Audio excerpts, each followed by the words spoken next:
ব্রাহ্মণবাড়িয়ায় committee নিয়ে বিরোধের জের ধরে বৈষম্য বিরোধী ছাত্র আন্দোলনের শিক্ষার্থীদের দুই পক্ষের মধ্যে সংঘর্ষ হয়েছে। এতে কমপক্ষে ৬ জন আহত হয়।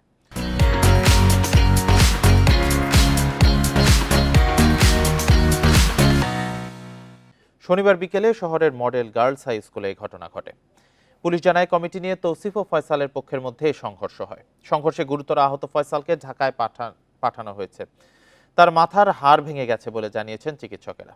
শিক্ষার্থীরা জানায়, কমিটি নিয়ে আলোচনার এক পর্যায়ে দুই পক্ষের মধ্যে তর্ক বিতর্ক ও হাতাহাতি শুরু হয়।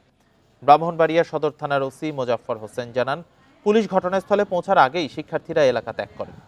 এই ঘটনায় কোনো পক্ষই থানায় অভিযোগ দায়ের করেনি।